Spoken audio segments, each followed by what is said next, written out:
Hello everyone, आज हम देखेंगे क्लास 12 का चैप्टर 4 देख रहे हैं जिसमें inverse trigonometric function.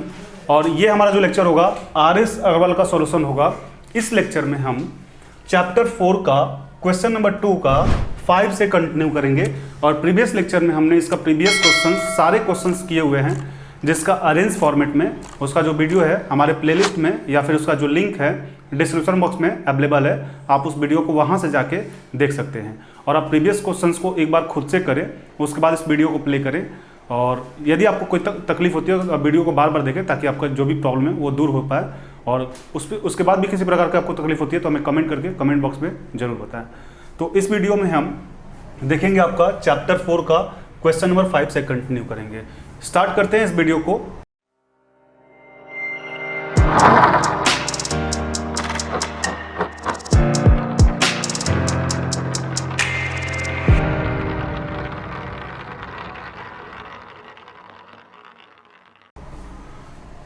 Question number 5 जो है कॉसेक इनवर्स -√2, कॉसेक इनवर्स -√2 है और इसका क्या निकालना है, प्रिंसिपल वैल्यू निकालना है हमें। तो पहले हम रेंज लिखेंगे। We know that the range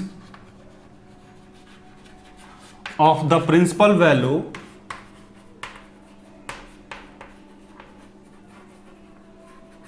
of branch cosec inverse,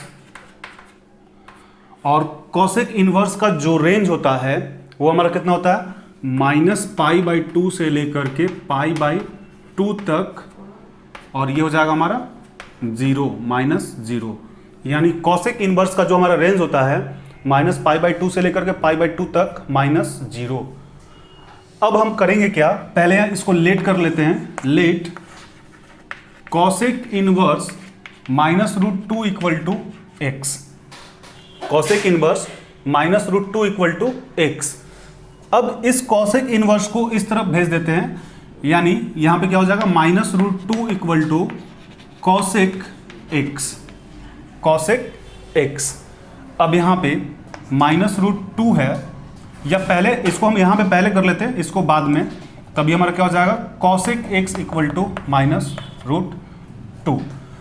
अब यदि माइनस को हम अलग कर दें, √2 की बात करें तो √2 जो होता है हमारा कॉसेक √2 होता है 45 डिग्री, यानी कॉसेक 45 डिग्री जो हमारा वैल्यू होता है √2 होता है। और 45 को हम क्या लिख सकते हैं, इसको हम लिख सकते हैं π/4।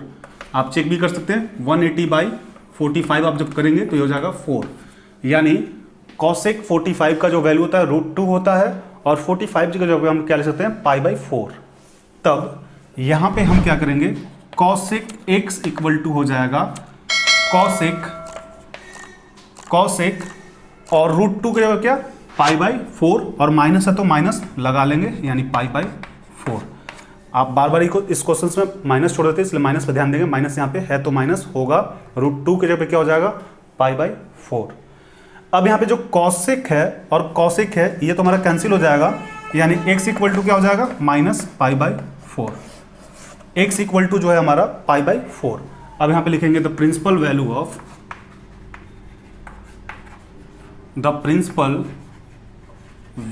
Of cosec inverse -√2 = -π/4। तो इस तरीके से हमारे पास जो कॉसेक इनवर्स -√2 का जो वैल्यू है वो हो जाएगा -π/4। और ये आप देख सकते हैं -π/2 से π/2 0 के बीच में ही अप्लाई हो रहा है। तो आप इस क्वेश्चन को एक बार नोट डाउन कर लें। अब हम देखेंगे क्वेश्चन नंबर 2 का जो 6 है वो कॉट इनवर्स -1/√3, कॉट इनवर्स -1/√3 है, यानी कॉट में गिवन है, द प्रिंसिपल वैल्यू हमें निकालना है। तो पहले रेंज लिख लेते हैं। We know that the range of the principal value of branch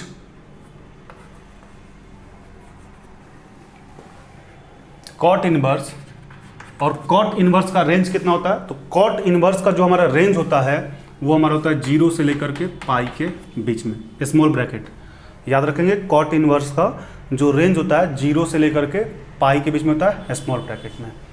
अब हम करेंगे क्या कि पहले इसको लेट कर लेते हैं। Let cot inverse -1/√3 equal to X. Cot inverse -1/√3 को हम क्या कर लिए, एक्स लेट कर लिए। अब यहाँ पे देखेंगे चूंकि कॉट इनवर्स -1/√3 जो है इसको हम एक्स लेट कर लिए और यहाँ पे कॉट है, इसलिए हमें फॉर्मूला जो हमारा यूज होगा cot inverse -x equal to होता है pi minus cot inverse x। ये तो हमारा फॉर्मूला है। अब रही बात कि कहाँ पे फॉर्मूला यूज होगा, तो फॉर्मूला जो है हम साइन में, टेन में और कॉसेक में जो है ये इसमें तो हमारा डायरेक्ट हो जाता है। Sine -x equal to X हो जाता है, tan -x equal to X हो जाएगा। बट जब हमारे पास कॉस हो जाएगा, सेक हो जाएगा और कॉट हो जाएगा तो यहाँ पे पाई -x होता है, यानी इन तीनों में हम फॉर्मूला यूज करते हैं। अब यहाँ पे यदि हम देखें तो cot inverse -x equal to pi minus cot inverse x हो गया। तब अब हम करेंगे क्या कि पहले यदि यहाँ पे इस चीज़ को हम कुछ देर के लिए x समझें तो इसके अकॉर्डिंग क्या हो जाएगा, pi minus cot inverse x। x के जगह पे जो वैल्यू है हमारे पास क्या है 1/√3 और 1/√3 कितना होता है, तो कॉट 1/√3 जो है होता है हमारा, ये हमारा होता है 60 में। कॉट 60 का जो वैल्यू होता है, कॉट 60 का वो हमारा होता है 1/√3, यानी 60 जब हम क्या ले सकते हैं पाई/3। आप इसको चेक भी कर सकते हैं 180/60 और जो कटाएंगे तो 3 हो जाएगा, यानी कॉट 60 में जो वैल्यू है हम क्या लिखेंगे पाई/3। तब यहाँ पे क्या हो जाएगा pi minus cot inverse x के जगह पे हम क्या यूज करेंगे, तो x के जगह पे यूज करेंगे कॉट पाई/3 इक्वल टू x। अब यदि आप यहाँ पे ध्यान दें तो ये क्या हो जाएगा पाई माइनस कॉट इनवर्स और कॉट, ये तो हमारा कैंसिल हो जाएगा, यानी बचेगा क्या पाई/3 इक्वल टू x। अब इसको पहले लिख लेते हैं, इसको बाद में, यानी x इक्वल टू हो जाएगा पाई माइनस पाई/3। तो x इक्वल टू कितना हो जाएगा 3 पाई माइनस पाई बटा पर का जोड़ किए हैं, यानी x इक्वल टू 2 पाई/3। अब यहाँ पे हम लिख देंगे द प्रिंसिपल वैल्यू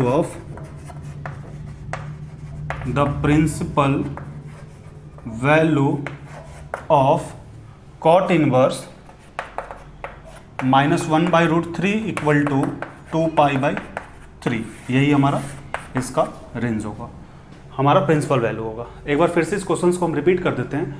क्वेश्चन में आपके पास था कॉट इनवर्स -1/√3, तो पहले हम इसका रेंज लिखते हैं कॉट इनवर्स का।